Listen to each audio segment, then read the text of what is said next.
I found that nothing in life is worthwhile unless you take risks. Nothing. Nelson Mandela said, "There is no passion to be found playing small and settling for a life that's less than the one you're capable of living." Now, I'm sure in your experiences in school and applying to college and picking your major and deciding what you want to do with life, I'm sure people have told you to make sure you have something to fall back on. Make sure you got something to fall back on, honey. But I never understood that concept, having something to fall back on. If I'm going to fall, I don't want to fall back on anything. I want to fall forward. I figure at least this way I'll see what I'm going to hit. Without consistency, you'll never finish. So do what you feel passionate about. Take chances. Don't be afraid to fail. There's an old IQ test, was 9 dots, and you had to draw 5 lines with a pencil within these 9 dots without lifting the pencil. The only way to do it was to go outside the box. So don't be afraid to go outside the box. Don't be afraid to think outside the box. Don't be afraid to fail big, to dream big. But remember, dreams without goals are just dreams. You can either live your dreams or live your fears. And I think the majority of people actually are not living their dreams, but are living their fears. So I want to ask you a question. What are your fears? What are you afraid of? What are you scared of? Because we all have fears, don't we? We all have something that's blocking us, that's holding us back. And as we begin to look at life, what we realize is that the reason that most people are not living out their true potential and not doing all of the things that they would really like to do is because of fear. When you face your fears, it's not as bad as you think it is. And when people tell you, I just can't do it, I can't handle it, I mean, really, I can't handle it, what they're envisioning is that they're not going to be here. They're going to clock out like you're going to die. Guess what? We all had occasions when we confronted our fears, we had to do something we felt uncomfortable with, we didn't want to do it, and we did not die. What you got to do to get the life that you want you to have, you got to put more air in your bubble. You got to blow your bubble up. Expand yourself. Take yourself out your comfort zone. Do not live in your bubble. If you stay in your comfort zone, that's where you will fail. So don't be afraid. You have nothing to fear. Guys, you already overcame all kind of stuff. Get that goal, get that dream. And so I'm telling y'all, you have come too far to quit now. You have invested too much to quit now. You have lost too much to quit now. Get a reward for your pain. Don't cry about it. Don't whine about it. Get a reward for it. I am constantly trying to find my new 100%. Even though life gets at you, age gets at you, sickness may get at you. I have friends of mine who lost legs, who lost arms, who lost all kind of stuff. And they call me and say, hey man, what am I gonna do now? I said, well, it's up to you to find your new norm. It's up to you to find your new 100%. No, you cannot do some of the things you used to do. But what can you do today? What can you do now with what you have? And you must find your new norm. As you all know, your mom has a cookie jar, and sometimes you might have an Oreo, sometimes you might have a Chips Ahoy, sometimes you might have an oatmeal raisin cookie. You never know. It's just in there. My cookie jar has every single failure and success of my life, something I overcame. So what happens in time of life when you're stressed out and things get bad, even the hardest guy in the world, me, everybody thinks, and I think I'm the hardest guy in the world. You gotta believe that. You gotta believe you are something. I will, in my mind, reach into my cookie jar, and sometimes you forget how hard you are in times of need.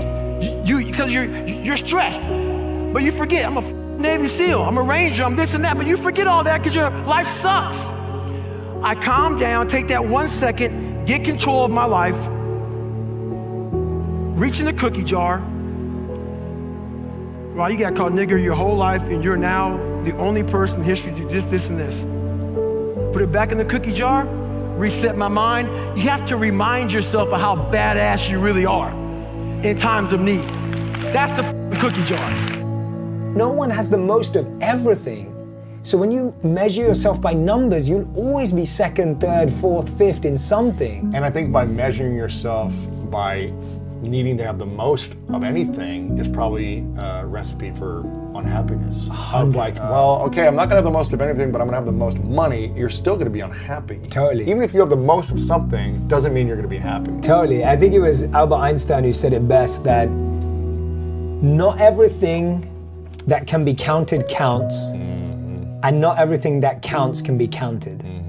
And I love that because it removes this belief that things are finite and limited, and they're not. If you want to be happy and successful, if no matter that there are 700,000 podcasts, if that is your dharma, if that's your calling, if that's your purpose, like, you can do that. There's no cap on how many successful soccer players that can exist at the same time. Or how many books are out in the world. There's no cap. There's no one stopping you, and that's the mindset that we're educated for, that scarcity and greed. And what's the difference between the monkey mind and the monk mind? Yeah, I'm glad you brought that up. So the monkey mind is what we experience on a day-to-day basis. The monkey mind is restless. The monkey mind is jumping from branch to branch. The monkey mind's trying to find a bigger banana. The monkey mind is constantly just like feeling flustered, dissatisfied, scarce, and overthinking everything. The monk mind is the exact opposite. The monk mind is calm and composed. The monk mind knows to be focused and aware. The monk mind knows. So everything in this book and everything that we're talking about is the transformation from the monkey mind that we experience to the monk mind. The monkey mind is almost the enemy to the monk mind. It's the opposite. Yes. And how does someone who is living in a sense of scarcity, because there are people living in scarcity where they're unable to pay their bills, they're unable to provide food for their kids, they're single moms, they're stressed. They're stressed, they're overwhelmed. It's hard to get into a sense of abundance when you're in scarcity and stress. So how does someone find purpose in chaos when they can't even get out of the thinking because they're just trying to survive? Yeah. So, beautiful question. My biggest answer is, first of all, I empathize with anyone who's been in that situation, I can't ever say I've been in that situation in the same way, but I've experienced similar things. You've feeling in your life. Yeah, in my own way. And I've seen my mom go through stuff like that. I know that my mom worked really hard to raise me and my sister while working, while running around. And I've seen my mom be that incredible powerhouse of a person. And the main thing I would say is, what you can do right now is find meaning in what you do. Make what you do meaningful, passionate, and purposeful. You don't need to suddenly look to become an entrepreneur or start a side hustle or find some more time. Find meaning. And the way you find meaning, as you genuinely stop, press pause for a second, and go, what am I living for? Like, what am I living for right now? And if you're living for your child, and if you're living to provide and put food on the table, that is a beautiful thing that we should celebrate more. Yeah. And sometimes it takes us a moment to stop and celebrate that. And so I would say find meaning, because you can't always find happiness, you can't always find positivity, but you can always find meaning in that position. So I'll give an example. Like, I lost someone really important to me, a mentor, a few days back. I can't be positive about that. You can't be happy about that. Yeah, it's hurtful. You feel sad, you feel lost, but guess what? I can find meaning in it. Because I can make a list of every lesson he taught me and make a plan to try and live every one of those lessons. Wow, that's beautiful. And so if you're in a really tough situation right now, don't look for positivity. Don't look for happiness. Look for meaning. That's a good one. Not trying to get yourself out of pain too quickly, or discomfort or frustration. Yeah. Which I've been guilty of being like, oh, just be positive. Or whatever to people, but I think it's like, have your experience, live your experience, and find meaning as quickly as possible, and create a commitment to how you want to use that meaning moving forward. I may not be great tomorrow, maybe not next week, next month, but I'm going to use this meaning to serve other people, to continue to do what I love, continue to be great to my friends, my family in the best way possible.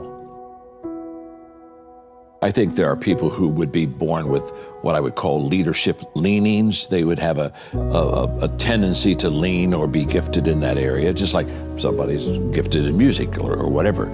So I think that starts it, and I think I have that. But then I grew up in a leader's home. In fact, my father is 98, still living. Whoa. And in fact, until 2 years ago, was still working full time and was a terrific leader. So I grew up in a culture and environment of leadership. And so when I look at myself where I am today, so much of it was caught from not only my father, but I've had great mentors throughout my life. In fact, while we're out here in Los Angeles, every time I come out here, I think of John Wooden, who mentored me for the last probably 11 years of his life. Whoa. And in fact, when you talked about the sometimes you win, sometimes you learn, he did the foreword on that book. And he just loved the idea of how to get back up after you fail. So when you look at my home background, the leadership experiences that I had, because a person learns to lead by practicing leadership. And at a very early age, I was practicing leadership. And so it all comes together. And then when I began to realize everything rises and falls on leadership, I became really intentional, Tom, of developing my leadership skills. So I can remember, for example, I was probably, maybe 26. I heard Earl Nightingale say on a tape that if you would spend 1 hour a day, every day, on one subject for 5 years, you could become an expert on that subject. So I said, wow, I want to become an expert in leadership. So for the next 5 years, I spent an hour every day reading about leadership, talking to leaders, asking leaders questions, practicing leadership, but it really was consistent. And when I started that process, I was thinking 5 years. Earl Nightingale said I could become an expert in 5 years. Okay, wow, leadership expert, hello. And so I kept, I was kind of like doing countdown, 5 years, 4 years, 3 years. I'm thinking I'm Cape Canaveral, okay. But something happened to me about halfway through that 5-year process. Instead of keeping asking myself, how long will it take? How long will it take? How long will it take? One day I began to realize how I was growing as a leader and the change that was happening within me. And I stopped asking the question, how long will it take? And I started asking the question, how far can I go? And everything changed that day. I realized that you can set goals and have 5-year goals, whatever, but I changed from a goal mindset to a growth mindset. And the fact that if I would be intentional in the areas of growth that would have the return and would fit who I was, that I could really be successful and help a lot of people. And that was a kind of a shift for me. And so when I wrote my first leadership book, I thought I would write one leadership book and I'd be done. I didn't think 100 books later. I had a lady the other day said, you've written more books than I've ever read in my life. You know what I mean? But I didn't have any intention to write a lot of books. But growth allows you to continue to expand yourself and your world until there's just, so much more that you know and so much more that you want to share. So, my journey has been really one of understanding that if I every day intentionally grow, the question is just how far can I go? And I don't know that answer. I'm still growing. I'm still moving towards that finish line. We spend a lot of time talking about mindset from the standpoint of think positive so positive things happen. And I do believe in having a positive mindset, obviously. I think that the actions that you take are way more important in terms of developing that mindset. But we don't spend enough time on what you were just talking about, which is understanding how the automatic nature of worrying about stuff all day long, how that is making you less money, how it is making you less happy, how it is disconnecting you from your spouse, how it is keeping you unhealthy, and how it is a habit that robs you of joy and opportunity and power. And it is one of the easiest habits to break. Number one, your life happens in 5-second windows. Number two, in 5 seconds, you can control what you think, you can decide what you're going to do, and you can change absolutely anything, which changes absolutely everything. And so the 5-second rule is a mind trick. That's all that it is. A fancy way to call it is it's a form of metacognition, but it's basically a hack. It's a cheat code. Okay. And the way that it works, and this is the challenge with getting it out there, is that it sounds so profoundly stupid, like a gimmick, that it took a while for people to actually take it seriously. I get that. And to really stack up the science to make, anybody that interacts with it go, holy shit, like this actually works. Yeah.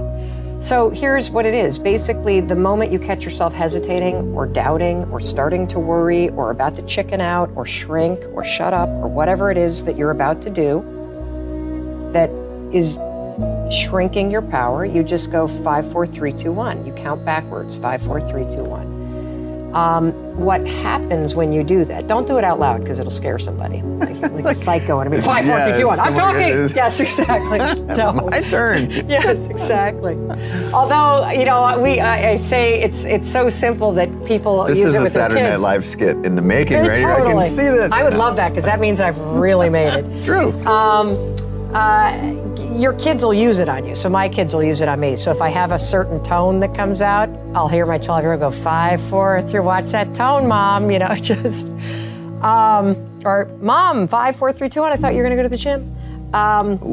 Yes. So by counting backwards, the kind of cheat code that you're doing in your mind is you are interrupting what are called habit loops that get encoded in the central part of your brain. And you are starting up the prefrontal cortex. It's a little trick that causes focus, and it's a lot like having a mantra, because you're shifting gears, but the thing about having a mantra is, and I suppose that as you count backwards more and more and more, you become used to it, but it becomes a habit that triggers action. So what you do is you go 5, 4, 3, 2, 1, cut off this part of the brain, awaken this part of the brain, and then move. And what happens with the counting backwards is there's nowhere to go after 1. And your mind is socialized in a countdown situation to go. Yep. And so counting up won't work because you can keep go going. Forever. And you do it in many aspects of your life, so it's actually not something that requires any focus.